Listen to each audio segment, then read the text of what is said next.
Hebreus 12, 1 e 2 diz assim: portanto, uma vez que estamos rodeados de tão grande multidão de testemunhas, livremo-nos de todo o peso que nos torna vagarosos e do pecado que nos atrapalha, e corramos com perseverança a corrida que foi posta diante de nós. Mantenhamos o olhar firme em Jesus, o autor e aperfeiçoador da nossa fé. Por causa da alegria que o esperava, ele suportou a cruz sem se importar com a vergonha. Agora ele está sentado no lugar de honra, à direita do trono de Deus. Amém? Glória a Jesus. Hoje eu quero trazer uma reflexão para nós a respeito da nossa visão. A parte desse texto que eu quero frisar bem hoje, e quero te convidar a marcar isso na sua Bíblia se você quiser, é o versículo 12 que fala: mantenhamos o nosso olhar firme. Algumas traduções vai dizer assim, olha, olhando firmemente para o autor e consumador da nossa fé. O que é olhar firmemente? O que é manter o seu olhar firme? Olhar com firmeza, irmãos, não é muitas vezes aquele olhar que você vai ficar olhando e fazendo cara de bravo. Olhar firme é manter o seu olhar. Quando nós estamos ali dirigindo, nós precisamos olhar sempre para frente, porque se olharmos para trás ou ficarmos olhando só para o lado, o olhar é interessante que antes de eu aprender a dirigir, eu ficava achando assim, meu Deus, primeira aula que eu fui fazer na autoescola, porque meu marido tentou me ensinar, mas não deu muito certo, né, gente? Não sei porquê, ainda vou descobrir esse mistério. Por que não dá certo o marido ensinar a esposa a dirigir, gente? Não sei porquê. É raro. Mas o meu marido foi tentar me ensinar e aí não deu muito certo. Na autoescola, quando o instrutor falou, você tem que olhar aqui, ele tem que fazer isso, aquilo, eu falei assim, gente, mas como que eu vou olhar isso tudo e ainda olhar para frente e dirigir? Como que eu vou passar a marcha? Como que eu vou pisar na embreagem? E aquele trem todo. Depois eu descobri que existia uma técnica e um passo a passo que você ia fazendo, e aquilo vira um automatismo, que aí você não precisa ficar olhando qual que é a marcha, 1, 2, não, você vai fazendo. Você não precisa ficar olhando para os pés, aonde é que você vai pisar. O retrovisor você faz o quê? Olha de relance, mas você mantém o olhar firme para frente. Porque se você olhar para qualquer outro lado, que não seja a frente aonde você está indo, você vai causar um acidente. Hoje eu quero falar sobre a nossa visão. E a palavra de Deus, ela conta uma história que está registrada em Números, capítulo 12 e capítulo 13. Eu vou ler apenas 2 versículos, mas chega na sua casa, leia o texto inteiro para você entender. Números 12, nós vamos ler o versículo 13, capítulo 13, versículo 25, que nós vamos ler, 25 e 26. Mas chega na sua casa, lê todo o capítulo 13 e 14, para você entender toda a história, você que ainda não conhece. Números, capítulo 13, versículo 25 e 26. Diz assim o texto: depois de passarem 40 dias explorando a terra, os homens retornaram a Moisés, a Arão e a toda a comunidade de Israel em Cades Barneia, no deserto de Parã. Relataram o que tinha visto a toda a comunidade e mostraram os frutos que trouxeram da terra. Nós vamos ler o 27 também, 27 e 28. Este foi o relatório que deram a Moisés. Entramos na terra a qual você nos enviou. De fato, é uma terra que produz leite e mel com fartura. Aqui está o tipo de fruto que nela há. Contudo, o povo que vive ali é poderoso. Suas cidades são grandes e fortificadas. Vimos até os descendentes de Anak. Vou ler só até aqui. Eu vou resumir essa história para você que não conhece.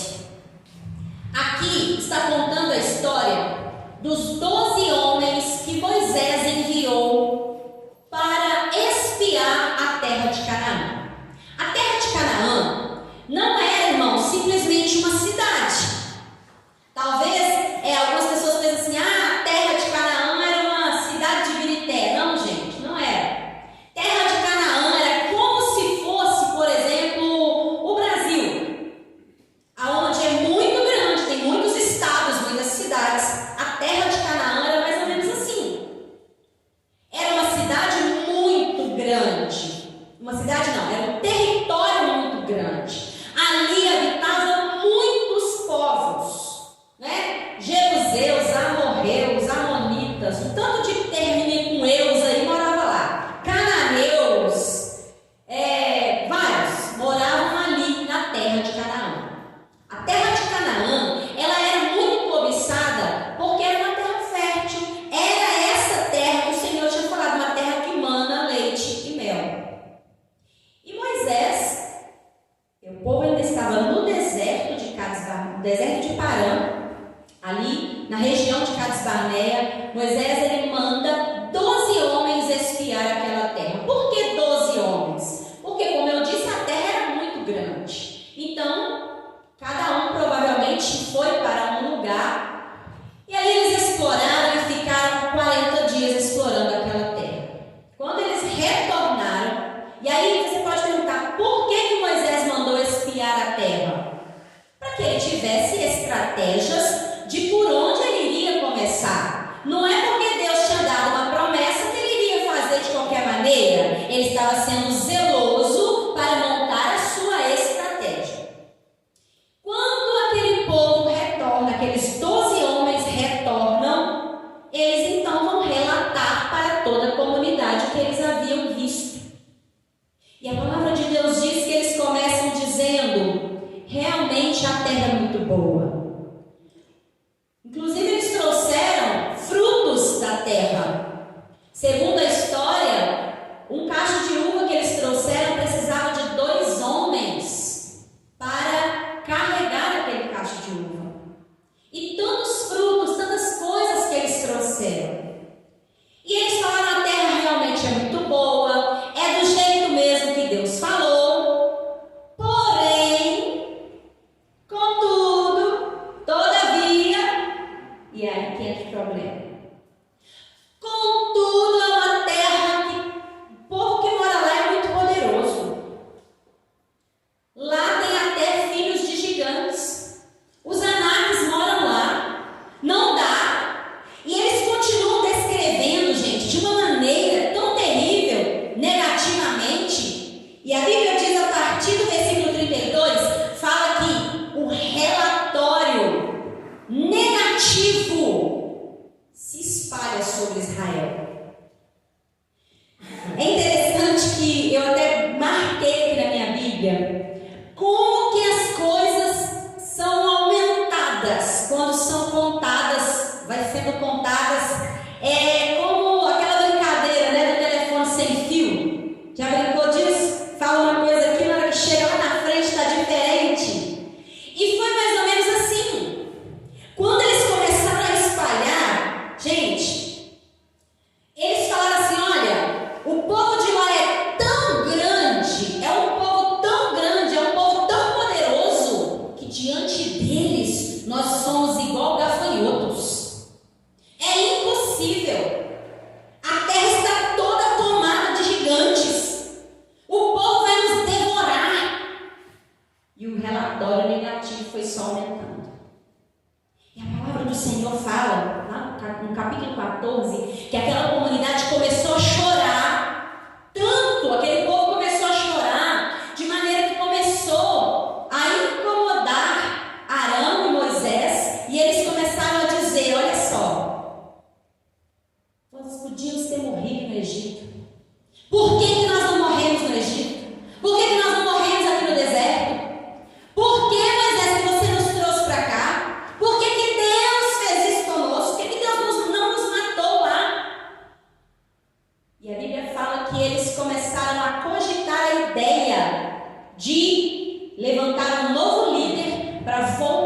com eles para o Egito. No versículo 6 do capítulo 14, fala que Caleb e Josué se levantaram, se posicionaram e disseram para eles: nós vamos conquistar aquela terra. É possível nós conquistarmos aquela terra. Você que ainda está com sua Bíblia aberta, vamos ler o versículo 6 do capítulo 14. Dois dos homens que tinham feito o reconhecimento da terra, Josué, filho de Num, e Caleb, filho de Jefoné, rasgaram suas roupas e disseram a toda a comunidade de Israel: a terra da qual fizemos o reconhecimento é muito boa, e se o Senhor se agradar de nós, Ele nos levará em segurança até ela e a dará a nós. É uma terra que produz leite e mel com fartura. Não se rebelem contra o Senhor e não tenha medo dos povos da terra. Diante de nós, eles estão indefesos. Não tem quem nos proteja, mas o Senhor está conosco. Não tenha medo deles. Meu Deus, olha só, irmãos. Olha a diferença entre o incrédulo e entre o crente. Olha a diferença daquele que crê e daquele que não crê. 10 homens falaram: não tem jeito, é impossível. E é claro que Moisés, quando ele escreve o livro de Números, é claro que ele resume a história. Mas acredito que cada um deu um detalhe da onde ele foi e colocando todo tipo de empecilho possível. Mas Josué e Caleb falaram assim: não. Gente, a visão que esses homens tiveram daquilo que Deus falou, a fé que eles tinham, eles estavam olhando tão firme para aquela promessa, que olha o que esses homens falam. Diante de nós, é eles que estão indefesos. É eles que não têm quem nos protejam. Porque o Senhor está conosco, mas eles não têm ninguém para proteger. Eles é que têm que ficar com medo de nós. E de fato, irmãos, isso aconteceu. Lembra lá da cidade de Jericó? A palavra de Deus fala que quando o povo de Jericó ficou sabendo que Israel estava vindo, o que Raabe falou para aqueles homens? Se você lê o livro de Josué, fala que quando aqueles espias entraram em Jericó, aqueles 2 espias, e Raabe falou para eles assim: olha, o povo está estremecido por causa de vocês, o povo está com medo por causa de vocês, porque ficamos sabendo do que aconteceu lá no Mar Vermelho, ficamos sabendo do que já aconteceu com os outros povos, ficamos sabendo a fama de vocês, ficamos sabendo o que aconteceu lá no Egito. Gente, naquela época não tinha WhatsApp nem telefone, mas tinha mensageiro que contava a notícia. Então eles já estavam sabendo e eles ficavam com medo. E olha que Jericó era uma das cidades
Então todos esses 10 homens que espalharam a má notícia, eles vão morrer. E a Bíblia fala que uma praga terrível matou aqueles homens.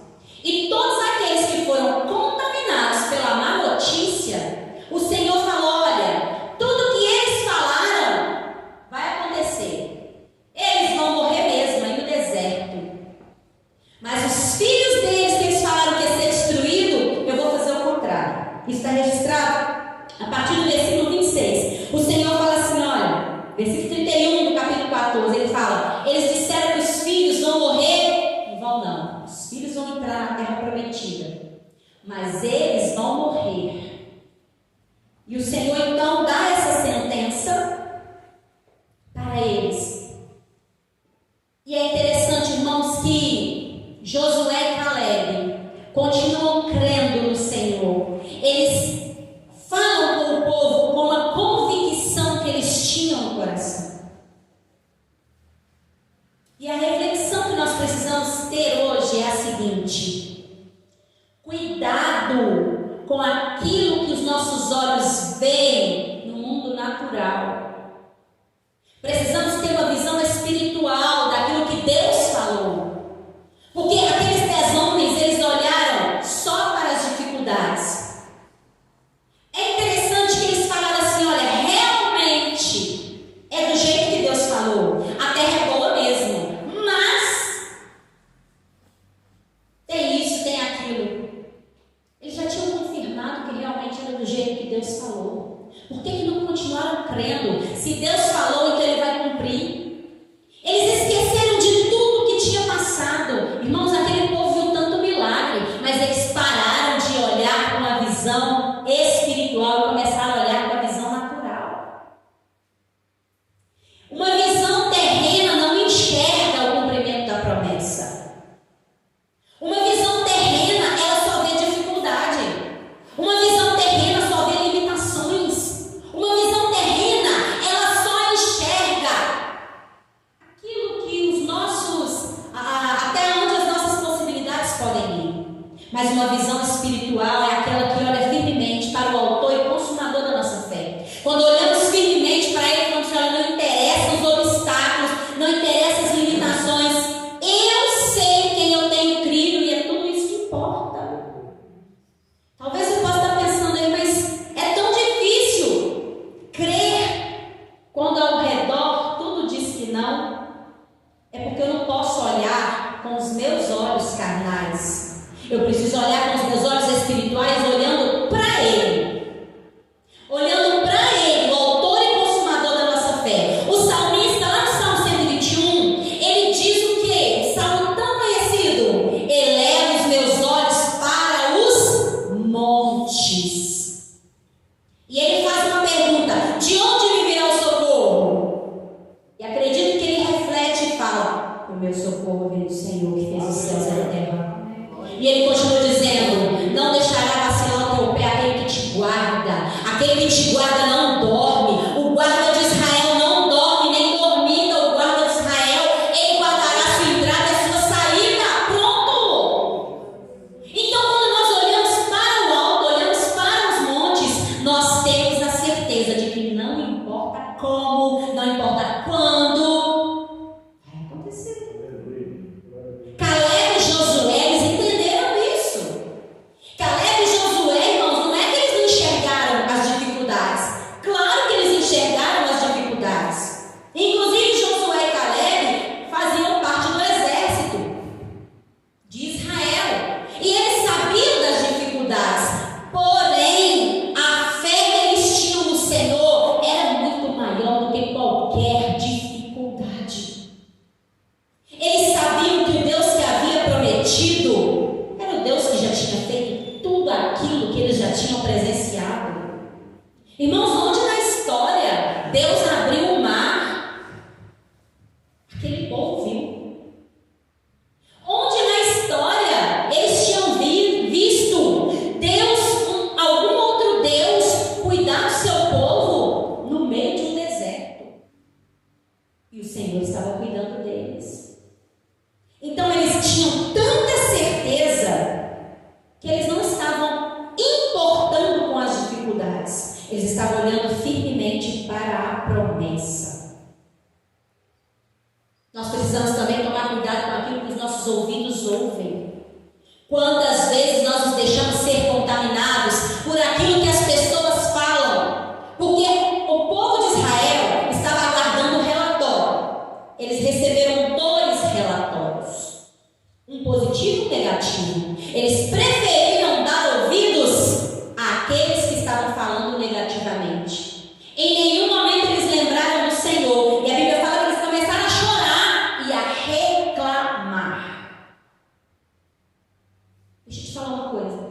Chorar nos pés do Senhor é bom demais. Chorar nos pés dele, derramar as nossas lágrimas, abrir o nosso coração e falar com ele é bom demais. Mas quando nós só choramos e reclamamos, para Deus não faz diferença. Tem pessoas que falam assim, eu estou chorando na presença do Senhor, mas é um choro de reclamação, não é um choro de quebrantamento. E aí Deus não vai ouvir, porque Deus odeia reclamação, irmãos. Difamação, reclamação, murmuração. Uma coisa é eu chegar diante do Senhor e falar, Deus, eu não estou conseguindo crer. Me ajuda. Me ajuda a olhar para o Senhor para eu crer, porque os meus olhos naturais não estão vendo oportunidade. Os meus olhos naturais não estão vendo possibilidades. Deus, os meus olhos naturais estão enxergando um gigante muito grande. Mas eu quero crer. E se você está abrindo seu coração e falando com Deus, Deus, eu não estou conseguindo olhar e enxergar aquilo que o Senhor está enxergando, então me dá a sua visão. Outra coisa é eu começar a murmurar e contaminar os outros com a minha murmuração. Porque tem gente que não só reclama, mas ele murmura e contamina os outros. Você quer ver como é que é algo assim terrível e contagiante? Você pode estar numa fila, em silêncio. Talvez tenha tanta gente ali batendo papo de tanta coisa. Seja o primeiro a falar assim, nossa Deus, mas essa caixa aí demora demais, hein? Nota que pessoa mole, que pessoa tá devagar. Aí já vem o outro, não é mesmo? Tem tanto tempo que eu estou na fila. Não, gente, é terrível. Sexta-feira eu estava na fila da lotérica. Gente, estava uma única atendente que estava na hora do almoço, era 11h30 mais ou menos, tinha acabado de pegar ele na escola. E tinha uma única atendente. Eu sei que nesse horário só tem uma atendente. E tinha fila única, não tinha fila de prioridade. Todos estavam na mesma fila. E todos estavam ali. Tinha mais ou menos umas 15 pessoas, todo mundo tranquilo. De repente chegou uma senhora que não estava entendendo, e a moça já tinha explicado que seria fila única. E aquela mulher começou a reclamar. Primeiro ela começou a reclamar baixinho, com uma pessoa perto, e depois foi reclamando. Gente, quase deu briga na fila, por causa que aquela mulher ela começou a contaminar as outras pessoas que foram chegando e não estavam entendendo como estava sendo feita a logística da coisa. E ela foi contaminando as pessoas ali, e eu fiquei pensando nisso. Eu falei, meu Deus, estava todo mundo tão bem. Chega essa senhora e contaminou todo mundo, gente. Então a murmuração, a reclamação, ela faz isso. A pessoa que é murmurenta, reclamona, ela contamina as outras pessoas. E quantas pessoas estão fazendo isso dentro da sua casa? Está reclamando e murmurando. Está atrasando a bênção de Deus. Cuidado com isso. Porque aquele povo, por causa da murmuração, por causa da reclamação, a difamação, o que aconteceu? Eles não tiveram oportunidade de entrar na terra prometida. Você pode dizer, mas é algo tão pequeno. Não, gente, não era algo pequeno, não. Era algo muito grave, muito sério. Eles estavam ali diante de algo que iria acontecer, algo que eles estavam aguardando há tanto tempo. Mas eles não estavam crendo. Eles estavam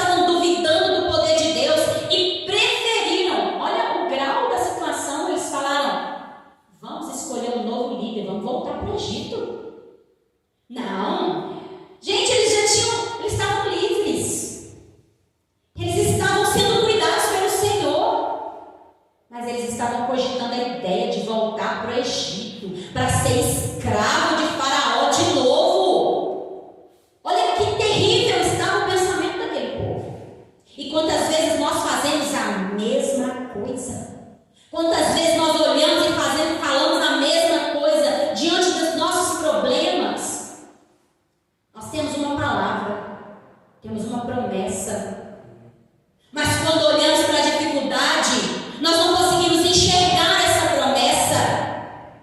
Talvez falando assim, realmente, Deus falou, mas tem isso, tem aquilo outro. Não conseguimos enxergar aquilo que Deus falou e começamos a falar, porque quando eu era do mundo, as coisas não eram tão difíceis. Eu já cansei de ouvir crente falar isso. Quando eu estava no mundo, eu não passava tanta prova. Quando eu estava lá não sei na onde, era assim. Lembrando só do passado. E quantos lembram até de quando estava lá no mundo, que era mais fácil? Eu já vi crente falando assim, se eu tivesse no mundo, eu já tinha resolvido esse problema do meu jeito.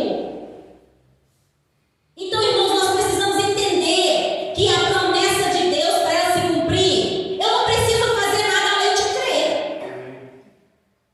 Eu não preciso fazer nada além de crer. E crer é uma coisa que exige visão firme para Deus. Porque se eu olhar a situação, se eu olhar a circunstância, eu vou desfalecer. Quantos morreram ali no deserto? Porque não creram. Não creram. Porque esse negócio de quem tem promessa não morre. Morre. Se não crer, morre sim. Precisa crer. Se não crer que a promessa foi feita, se não crer em quem falou, quem fez a promessa, que é o Senhor, vai morrer junto com a promessa. Cemitério está cheio de gente que tinha promessa, mas não creu, morreu. Então nós precisamos crer, porque a nossa visão, ela motiva a nossa ação. Se eu olho para o problema, eu vou falar, realmente não dá. Mas se eu olho para Jesus, eu falo assim, ele falou, eu estou crendo. A minha visão, ela vai me motivar a continuar crendo. Jó, ele falou assim, olha, fiz conserto com os meus olhos. Como eu colocaria os meus olhos em algo que não é meu? Jesus, ele falou lá em Mateus, no capítulo 6, que os olhos são a candeia do corpo.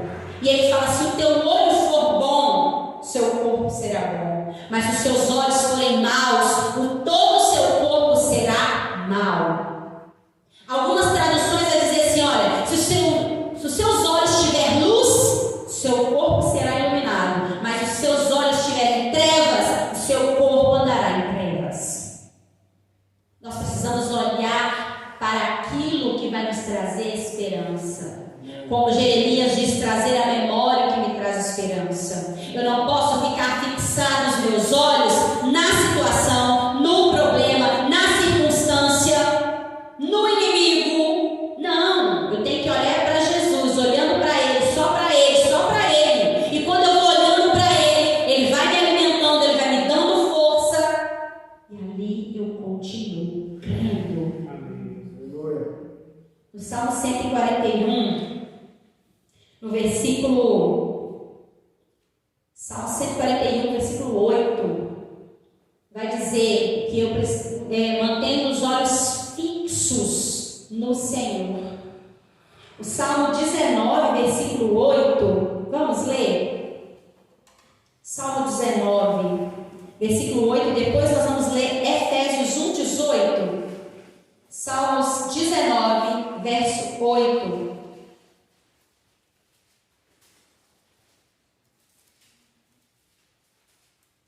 Glória a Deus. Salmo 19, 8 fala assim: os preceitos do Senhor são justos e alegram o coração. Os mandamentos do Senhor são límpidos e iluminam a vida. Glória a Deus. Agora, Efésios 1, 18. É assim que nós mantemos a nossa visão, irmãos, no Senhor. Não tem como manter a visão do Senhor sem olhar para Ele. Efésios 1, 18. Fala assim: oro para que o seu coração seja iluminado, a fim de que compreenda a esperança concedida àqueles que Ele chamou e a rica e gloriosa herança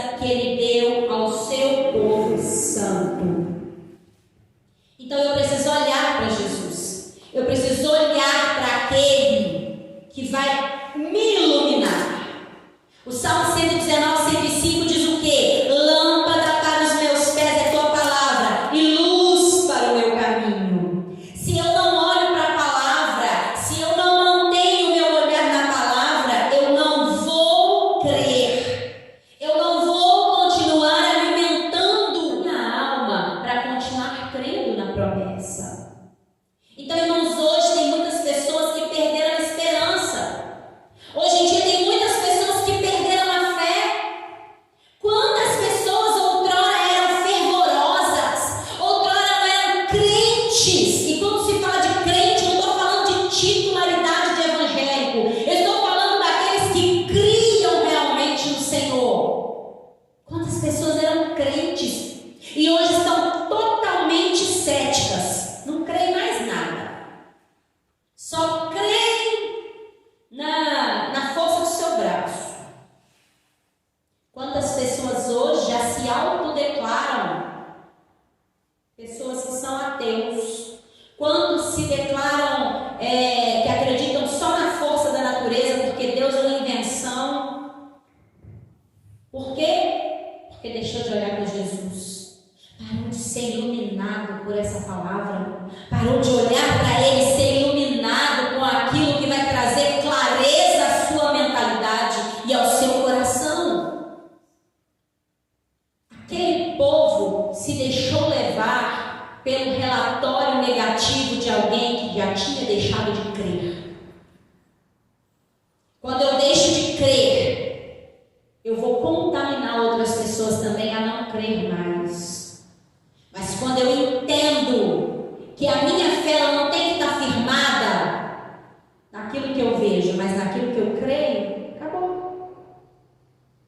O apóstolo Paulo fala na carta aos Coríntios, no capítulo 2, ele fala assim que eu não vivo por aquilo que eu vejo, mas por aquilo que eu creio. Olha que coisa linda. Quantas pessoas têm perdido a fé porque estão deixando de olhar para a palavra, estão olhando para pessoas. Ah, mas o fulano falou e não deu certo, o fulano de tal errou, o fulano de tal pecou. Irmãos, não olha para o homem, olha para Jesus. O homem é falho. Podemos nos inspirar em pessoas? Sim, podemos. Podemos ter pessoas que nós vamos nos inspirar, que nós podemos admirar? Podemos. Mas nós não podemos colocar a nossa fé em pessoas, porque pessoas são falhas, mas aquele que morreu na cruz por nós, não. Este sim é o único que nunca falhou e jamais falhará. E aquele que olha para Jesus, ele sim, ele chega do outro lado. Por isso que é tão importante nós nos alimentarmos da palavra. Por isso que é tão importante nós olharmos para a palavra, olhando para Jesus, entendendo que Ele é a palavra, Ele é o verbo, Ele é a luz, Ele é a água, Ele é o pão, Ele é tudo que nós precisamos. Porque se eu não olho para a palavra, se eu não bebo da água, se eu não como do pão, se eu não me alimento, se eu não vou para a luz que há nessa palavra, eu vou estar em trevas. E se eu estiver em trevas, eu não vou crer. Por que que tantas pessoas, irmãos, assustadoramente, tem tantas pessoas, e isso depois vocês podem pesquisar, quantas pessoas que estão saindo do evangelho, né, da religião, vamos dizer assim, cristã, e aderindo a religiões espíritas, a religiões que não adoram o nosso Deus, porque deixaram de crer e acharam que do outro lado é melhor. Antigamente, irmãos, quando se ouvia falar de satanismo, de coisas assim, as pessoas, até os que não eram crentes, né, ficavam com medo, tinha repulsa, falavam credo. Hoje em dia não. Hoje em dia as pessoas estão tranquilamente aceitando. Por quê? deixando de ter os seus olhos, o seu coração, a sua mente iluminados pela palavra. E Satanás, a própria Bíblia fala que, se possível, ele enganaria até os escolhidos. Então ele vem enganando. E nós vimos isso, irmãos, no decorrer do tempo, Satanás vindo conquistando as pessoas de forma muito sutil. Lembra de como que era? Eu era criança ainda, irmãos, mas eu lembro. Como que era antigamente o Drácula? Era um homem muito feio, horroroso, nos filmes, não é? Depois foram colocando ele mais engraçado, colocaram até o Brad Pitt para fazer Drácula, gente, nem combinou, né? E foram colocando, e foram fazendo séries. Hoje, tá tranquilo. Os Dráculas não são mais tão feios, não são mais tão ruins, tão maldosos. O diabo já ganhou série com o nome dele e colocaram um ator muito bonito para dizer o quê? Ah, esse povo fica falando que o diabo é tão ruim assim, tão feio, tão maldoso. Não, até que ele é gente boa, não é? E foram colocando, né? Colocando coisas, até comédia, nos filmes que falam de bruxaria, que falam de macumba, que falam de tanta coisa, gente. Eu não estou criticando a religião, mas estou dizendo que é contrário à nossa fé. Então foram colocando tudo como muito bonitinho, até para criança. Tem tanto crente que acha que o Halloween que está vindo aí, isso é brincadeira de criança, isso é coisa normal. Não é não, gente. Não é não. Se você for olhar o fundamento dessas festas, é coisa terrível, mas foi camuflado, colocado como algo nada a ver, algo bonitinho, algo engraçadinho. Para quê? Para enganar as pessoas e tirar a luz e levar para as trevas sutilmente. Então, irmãos, quantas vezes nós nos deixamos levar por essas coisas? Quantas vezes e quantas vezes nós estamos negociando com o diabo? É mais ou menos assim, ó, eu sei que você está aí, mas fica quieto no seu canto que eu fico no meu. Você não mexe comigo, eu não mexo com você. Mas vocês esquecem que o diabo, ele não cumpre acordo. Então, irmãos, não é algo que a gente precisa deixar para lá. A gente pode deixar para lá, melhor dizendo. Nós precisamos trazer para a luz todas as promessas que o Senhor tem para a nossa vida. Todas as promessas. Mães, não abram mão dos seus filhos, da salvação dos seus filhos, da libertação deles. Esposas, não abram mão da libertação do seu marido, da salvação do seu marido. Eu vou deixar para lá. Não deixa para lá, porque se Deus prometeu, Ele vai cumprir. Independente de como que esteja hoje a situação, não abra mão. Não abra mão de Jesus salvar os seus pais, de Jesus salvar os seus irmãos. Não abra mão da promessa para a sua casa. Não abra mão da promessa de Deus para o seu ministério. Não abra mão. Não seja contaminado pelo o mundo hoje está assim mesmo. Não, irmãos, não abra mão disso. E não se misture com aqueles que estão murmurando, com aqueles que estão reclamando. Quantas pessoas estão hoje difamando a igreja do Senhor? Quantas pessoas estão difamando e murmurando contra o povo de Deus? Irmãos, entenda uma coisa. Não é nosso papel ser juiz de ninguém. O nosso papel é falar de Jesus. É claro, irmãos, é claro que a Bíblia também diz que se eu ver o meu irmão no pecado, vai estar falando do meu irmão, não está falando que eu tenho que criticar o lá de fora. Está falando do meu irmão na fé. Se eu ver o meu irmão no pecado, eu tenho que conversar com ele, mostrando para ele dentro da palavra, e não é o meu achismo, é na palavra, que ele está errado. Se ele não se conserta, eu tenho que chamar alguém para ir comigo. E por aí vai. Não está dizendo também que eu posso ver qualquer coisa e deixar para lá. Mas nós precisamos entender que cada situação, a Bíblia vai dar uma instrução diferente.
vão lendo o livro de Números, livro de Deuteronômio, Josué, Juízes, por aí vai.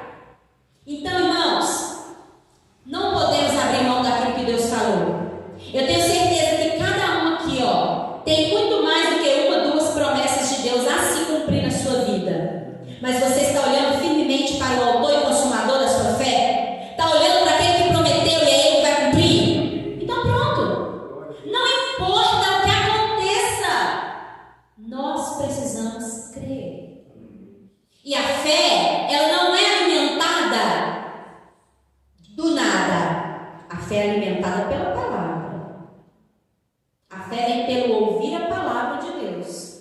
E como é que eu ouço a palavra de Deus?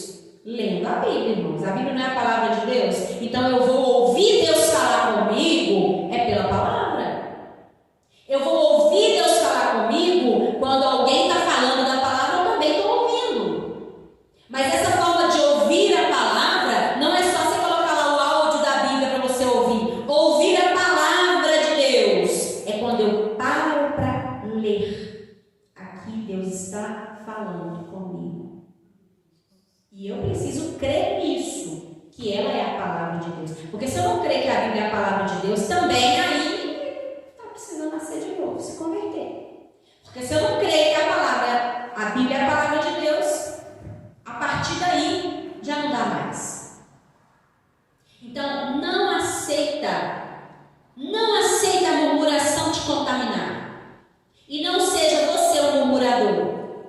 Eu sei que tem dia que está nublado. Tá, tem dia que amanhece nublado, gente. Tem dia que a gente amanhece sem crer. Mas existe um lugar de descanso onde nós vamos e falamos: Pai, está difícil hoje, Pai. Hoje está difícil, mas me ajuda. E ali no seu bate-papo com o Senhor, ali no seu relacionamento com Deus, lembra de Moisés que eu falei aqui, Gente, você tem uma intimidade maior do que essa. Moisés dando conselho para Deus. Ô Deus, faz assim não. Faz assim não, Senhor. Vai ficar ruim. Então começa a falar: Deus, hoje eu não estou crente. Senhor, hoje está impossível acreditar que o Senhor vai fazer alguma coisa na vida dessa pessoa, Deus. Ô Deus, hoje está difícil acreditar que o Senhor vai curar. Está difícil acreditar que hoje o Senhor vai fazer alguma coisa na minha vida, Deus. Olha aí a situação. Conta para ele, irmão. Bate um papo com Deus. Por mais que ele vê tudo, ele sabe de tudo, ele quer te ouvir. Ele quer ouvir o que está no seu coração. E quando nós temos essa sinceridade com o Senhor, Ele renova as nossas forças. Ele renova. E Ele nos concede graça. Ele nos concede autoridade para levantar e falar assim: demônio, diabo, problema, o que seja. Quem tem que ter medo de mim é você. Porque quem está comigo é maior. Aleluia. Quem está comigo é maior. Aleluia. Glória a Jesus. Foi isso que Caleb falou. Enquanto vocês estão falando aí que tem gigante lá, vocês estão tremendo de medo do gigante, vocês não estão entendendo. O nosso Deus, olha o tamanho do nosso Deus. É esse gigante que tem que tremer de medo de nós. Enquanto uns falavam assim: olha, eles são tão grandes que diante deles nós somos como um gafanhoto tão pequeno. Deus vai falar: quem são eles? Aqueles gigantinhos lá, não é para o nosso Deus, não. Então, irmãos, nós temos que zombar dos inimigos exatamente assim. E dizer como Josué e Caleb disseram: quem tem que ficar com medo é o diabo. Quem tem que ficar com medo é o inimigo. Problema: você, para mim, é muito grande. Mas para o meu Deus, você não é nada. Então, por isso, olhar para o alto. Quanto mais alto a gente olha, irmãos, mais pequenininho o problema fica. Mais pequenininho. Começa a olhar para o alto para você ver. Você vê uma montanha? Começa a olhar acima da montanha. A montanha já ficou pequena, porque você olhou mais para cima. Para de olhar para o tamanho do problema e olha para o alto. Você vai ver que o problema vai ficar pequenininho.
dizer, amplia o lugar da sua visão.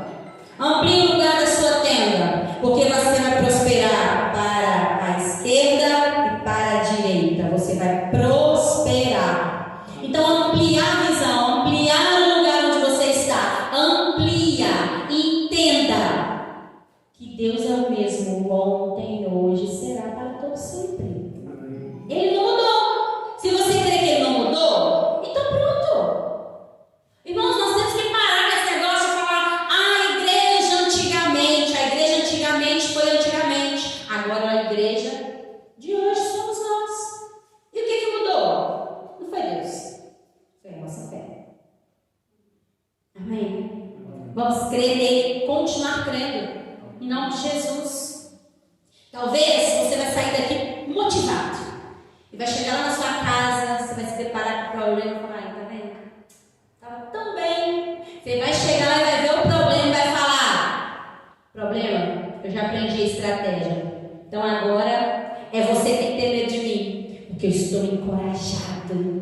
Eu estou encorajado. Você vai levantar amanhã na segunda-feira, vai dar de cara com o problema. Fala, problema, estou olhando para o alto, você está pequeno. Estou olhando para o problema e você está muito pequenininho diante do meu Deus. Então, quem tem que ter medo de mim é você. Então, tenha isso no seu coração. Repete isso para você todos os dias. Maior é aquele que está em mim do que aquele que está no mundo. O apóstolo Paulo fala, maior é o que está em nós do que aquele que está no mundo. Então nós precisamos tomar posse dessas palavras para nós, irmãos. Nós temos que parar de ser papagaio e repetir para os outros. Temos que repetir para nós. Crente é muito bom em falar frase bíblica para os outros. Nós temos que falar para nós também. Eu tenho que falar de Jesus para os outros? Tenho. Mas se eu falo para o outro uma receita que eu nunca tomei, não vai dar certo. Eu preciso ensinar aquilo que eu sei e pratico.